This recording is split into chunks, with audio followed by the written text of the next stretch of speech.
Sejam bem-vindos a mais um conteúdo de DPN. E como vocês viram aí no título, a gente vai falar hoje de por que os motores modernos duram menos. Seja gasolina, etanol, diesel. Por que essas gerações consomem mais óleo? O que mudou? O que está acontecendo com relação a essas novas gerações de motores? Então, se você gosta de tecnologia e negócios automotivos, está no canal certo. DPN, da paixão ao negócio.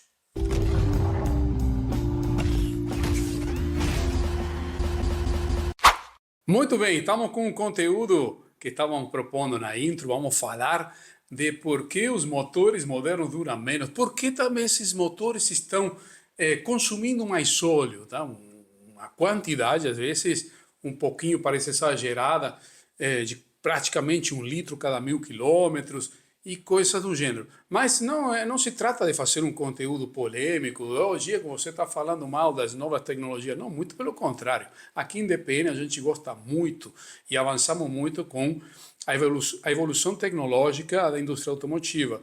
Só que, como em todas as outras áreas do conhecimento, a gente sempre vai estar enfrentando desafios. Então, à medida que a tecnologia avança e se torna mais complexa, aparecem algumas barreiras ou alguns desafios a resolver. E é o caso do que vamos ver hoje, com todo esse avanço dos motores modernos, sejam eles da linha gasolina, ciclo Otto, etanol, ou também os motores diesel, porque ambos andam na mesma direção. Vamos ver, cada vez mais se parecem esses motores. Obviamente que o motor a diesel tem um tipo de combustão diferente, não precisa de um sistema de ignição como nós conhecemos, mas fora isso, são cada vez mais parecidos. O sistema de injeção, as soluções tecnológicas que estão sendo encontradas, vocês vão ver que compartilham nas duas versões de motores, gasolina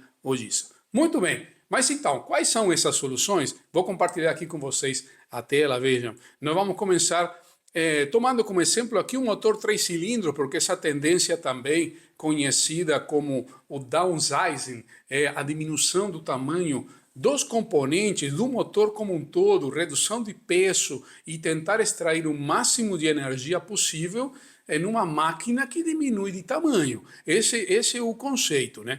E para conseguir isso aí, tem que buscar maior rendimento por todo lado. Então, começamos falando disso aqui, incremento da relação de compressão. A relação de compressão é uma medida estática, né? Uma medida matemática, geométrica. É o volume do cilindro quando o pistão está no ponto morto inferior, quanto é a quantidade de ar que entra aí, nesse volume unitário do cilindro, quantas vezes esse volume entra na câmara de combustão. Então, no passado, nós víamos motores de 8, 9 a 1, gasolina, já nos diesel 17 a 1 ia lá para cima, né?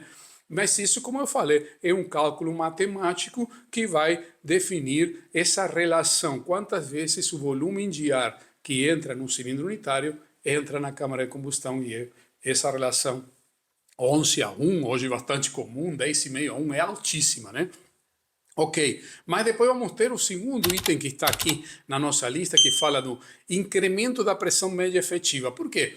Porque uma coisa é você ter um cálculo matemático, e outra coisa é o motor funcionando, as massas em movimento, a dinâmica do fluido que entra aí, né? E é que nós medimos, por exemplo, quando estamos na oficina, qual é a pressão de compressão, já é uma medição dinâmica, né? E nós vemos como motores, a gasolina, por exemplo, que antigamente, se tivéssemos que medir, dava mais ou menos 8 bar, né, de pressão de compressão. Hoje está crescendo muito. Hoje vai para mais de 16, 18 bar de pressão. Então, assim, uma coisa está aumentando aí, né? É a relação de compressão e a capacidade de encher esse cilindro dinamicamente no funcionamento. E isso traz também como consequência o que nós vemos aí no terceiro item, que é incremento da temperatura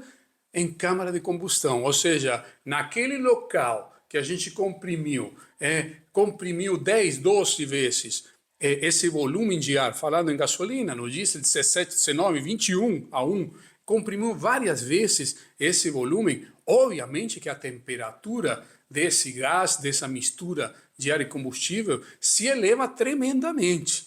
E aí, tudo isso é um desafio, porque a gente passa a ter muita mais pressão e muita mais temperatura de trabalho.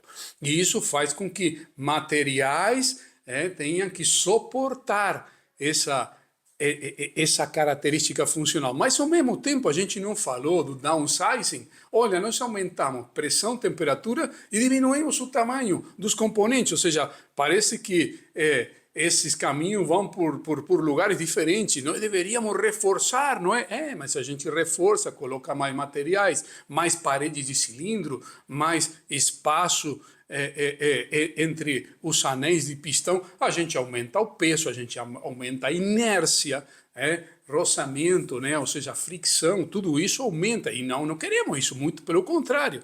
Então, a gente tem dois desafios a vencer, pressão e temperatura, perder a menor quantidade de energia possível, e para isso massa em movimento tem que ser menor, e para isso o desgaste, a fricção, ou seja, o que está freando esse movimento tem que ser o menor possível, tem que deslizar muito bem. Fora isso, para incrementar mais ainda o rendimento dos motores, vocês devem ter percebido a quantidade de motores turbo que tem no mercado. Antigamente era só super esportivo, que tinha turbo, motor a diesel, que funciona bem também com turbo. Hoje você tem uma série de carros populares, como que estamos vendo nos exemplos aí, 3 cilindros, que já são todos turbo. Por quê? Porque isso permite você diminuir o tamanho do motor, como falamos, diminuir a quantidade de cilindro, colocar mais ar para dentro, aumentar a eficiência volumétrica e, portanto, esse incremento da pressão média efetiva, e a gente obter um rendimento muito maior.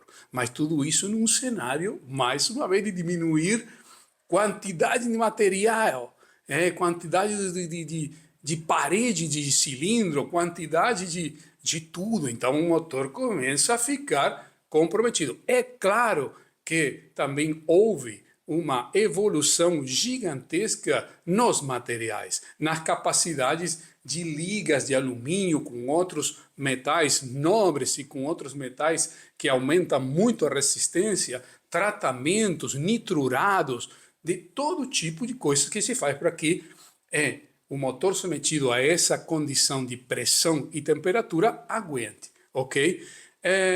Obviamente também nós vamos falar agora do sistema de injeção, incremento das pressões de injeção, e aqui nós vamos ver isso mais uma vez, tanto no motor ciclo Otto como motor diesel, todos eles. Quando a gente fala de um ciclo Otto, injeção direta, porque o incremento da pressão é porque todos esses motores estão incluindo o sistema de injeção direta. Nós saímos de 3 bar e meio, nós já estamos falando em 250 e 300 bar. 200 bar, qualquer motor moderno ciclo Otto já trabalha com 200 bar. Olha o incremento, nós vamos de 3,5 para 200. E no motores a diesel, nós já estamos falando com muitos veículos trabalhando a 2.000 bar, 2.500 já tem também, mas tipo entre 1.800 e 2.000 bar é todo mundo que está nessas pressões.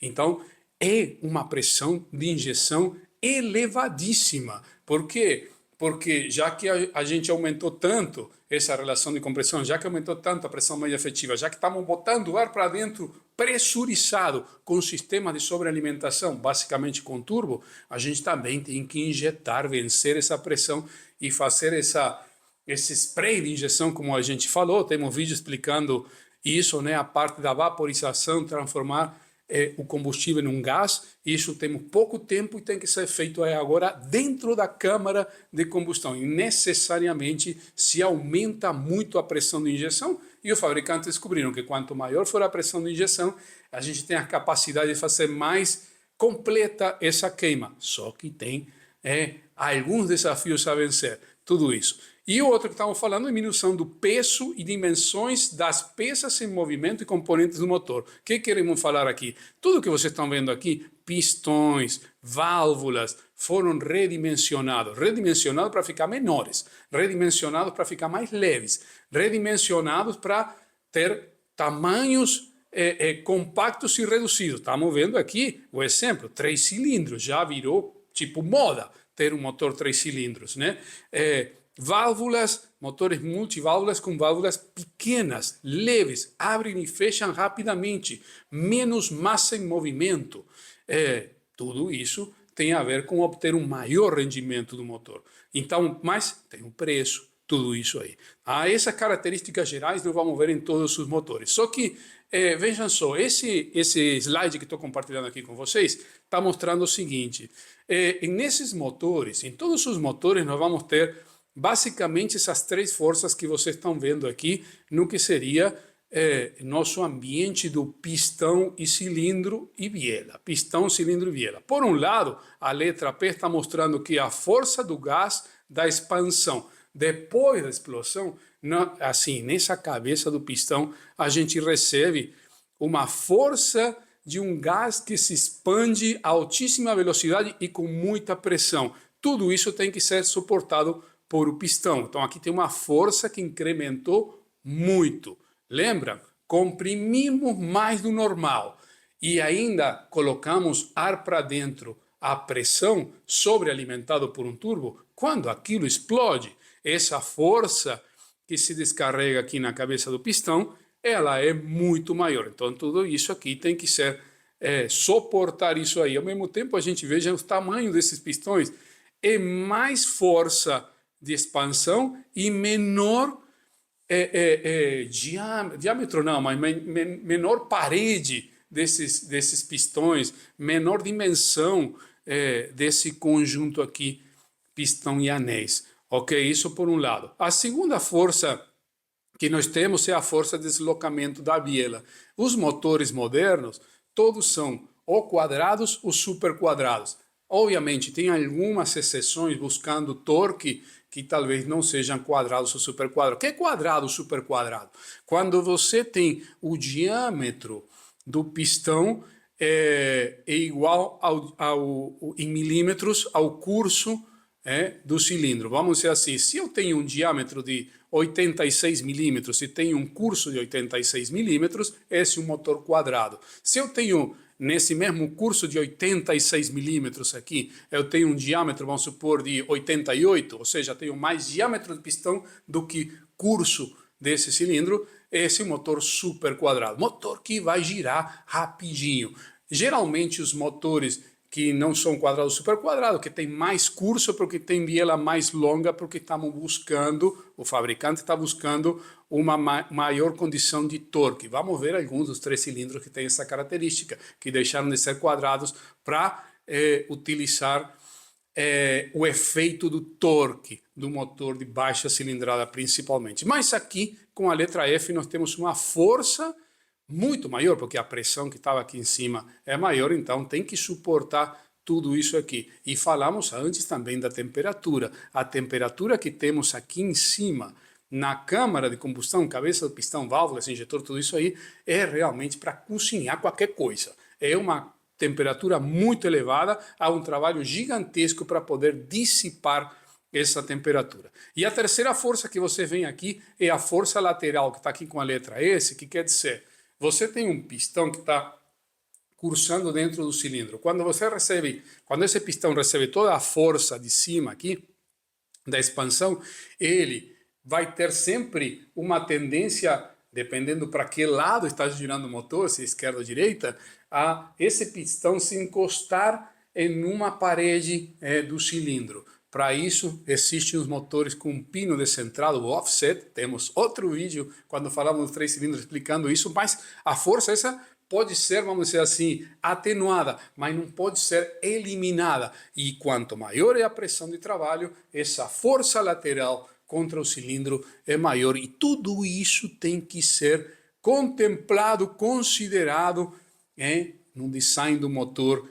E de alguma forma o que eu estou falando para vocês é o seguinte, os motores modernos, com todas essas exigências, com toda a diminuição de materiais, de peso, de parede de cilindro, de parede entre as canaletas do pistão, vejam só também o tamanho do pistão, a saia curtinha, tudo isso aí faz com que estão no limite, não tem muito sobredimensionamento. Então, estão no limite da temperatura de trabalho, estão no limite das folgas, né? Porque imagina a temperatura aí vai dilatar o pistão, o cilindro, tudo mais, e tem que estar muito bem calculado. Por quê? Porque se eu tenho muita pressão, como temos, a pressão aqui vai querer escorregar, escapar entre os anéis, que aqui não estão desenhados, e o cilindro. Então tem que ser o mais hermético possível.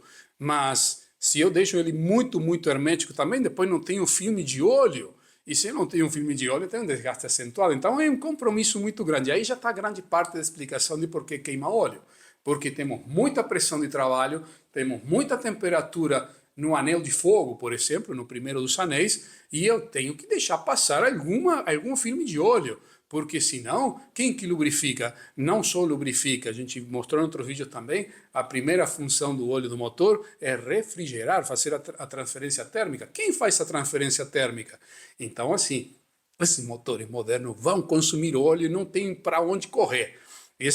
Essa primeira pergunta, o questionamento, já vamos respondendo por aí, ok? Mas vejam aqui, vou compartilhar outra tela com vocês que está mostrando quando eu falo que como mudaram essas dimensões, como houve uma redução das dimensões e peso, mais uma vez mostrando aqui. Esse motor que está aqui à direita também é um 3-cilindro, o EcoBoost da Ford 3-cilindro. Temos vários motores, tem o PureTech da Peugeot, o EcoBoost, o TCI da Volkswagen, todo Honda, Nissan, todo mundo tem os motores downsizing 3 cilindros, às vezes pode ser até 4 cilindros, ou 3 cilindros 1.5, vocês viram também, todos seguem,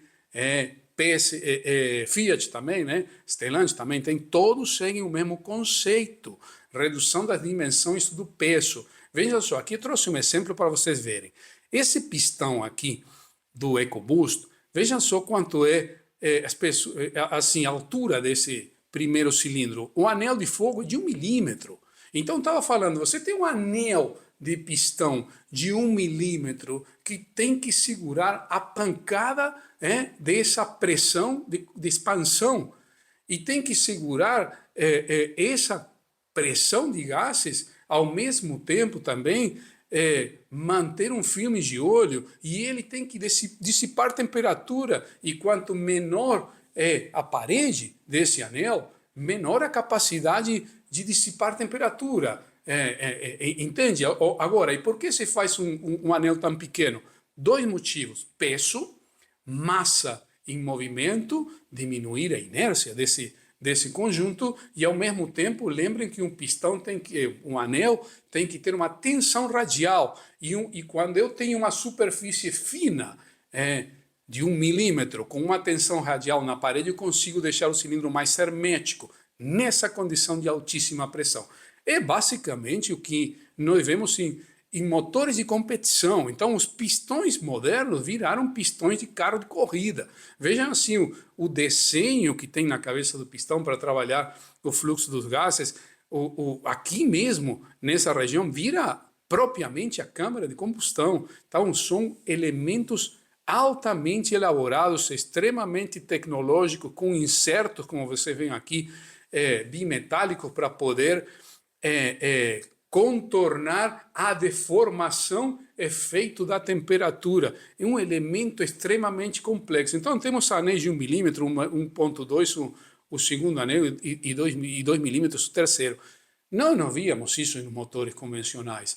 Isso é bem exigente para essas gerações de motores. Estou mostrando motores cicloto, mas no diesel não está distante disso aqui. A gente replica os conceitos que estamos falando aqui para os dois tipos de motores.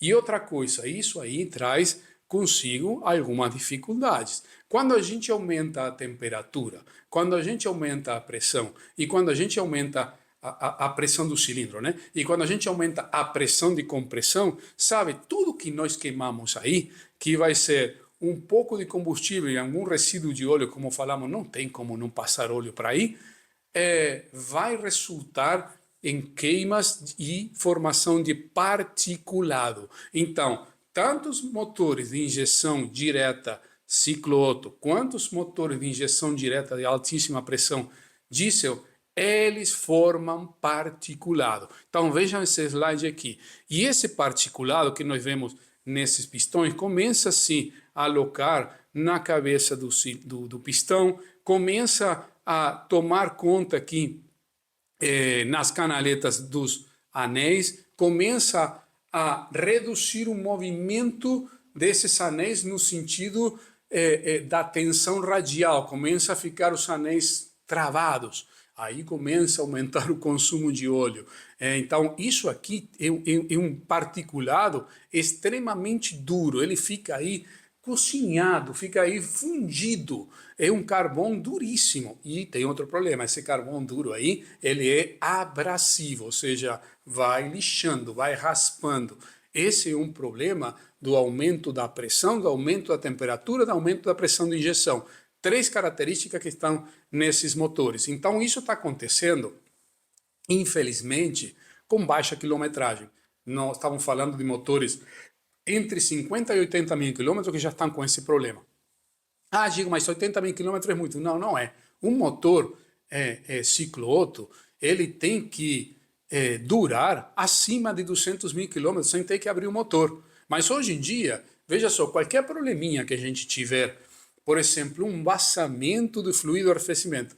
Gente, faltou um pouquinho de fluido de arrefecimento e a gente já vê que a temperatura dispara. Quando a temperatura dispara um pouco, nós falamos, todos os materiais estão no limite, baixíssima tolerância. Empena cabeçote, empena bloco, ou seja, em seguida o motor entra em colapso. Entra em colapso térmico, estresse térmico, que nós chamamos isso, e são motores que têm muita dificuldade não, tem baixíssima tolerância para retífica.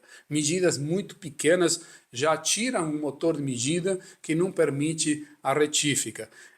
Então, como falo, são motores que estão no limite do limite. Mas esse aqui é um fenômeno bastante característico dessas novas gerações de motores. A alta formação de carvão. Vejam esse outro slide aqui, que é a alta formação de carvão também nas válvulas de admissão, tá vendo? Aqui já está umedecido com óleo, mas olha esse acúmulo de carvão. E às vezes esse motor tem 50 mil quilômetros, e 50 mil quilômetros não é uma quilometragem tão extensa para ter esse tipo de problema, né? Porque aqui não tem outra, tem que desmontar tudo. Não, nós temos um sistema de limpeza. Sim, hoje tem vários sistemas de limpeza que fica bom, com casca de noz, ficam limpando. Mas imagina, e o que eu faço com pistão? O que eu faço com os outros componentes? Tem alguns produtos químicos que hoje estão aplicando, até montadora está fazendo isso, para situações de baixa quilometragem. E aqui à direita você está vendo outro exemplo, esse aqui é uma ponta de injeção, o que seria um injetor de injeção direta. Vejam só o acúmulo de carvão também que se gera ao redor dele. Se a gente falasse do diesel, é daqui para mais. Acumula muito mais carvão na ponta de injeção e esses são efeitos da alta pressão e da alta temperatura, que é justamente o que se busca nesses motores de nova geração. Querer extrair o máximo de rendimento possível, aumentando pressão média efetiva, pressão de injeção e temperatura de trabalho. Mas isso não vem de graça. Por isso que os motores consomem um pouco mais de óleo e por isso que esse pouco mais de óleo, entre outras coisas, e outros componentes que se formam nessa condição de altíssima pressão e temperatura, formam particulado. Um particulado que nós chamamos de carvão, né? E geram esses problemas de desgaste prematuro e falhas nesses motores. Muito bem, espero que tenham gostado do conteúdo. Coloquem aí nos comentários se querem tratar algum outro assunto e aguardo vocês em um próximo vídeo.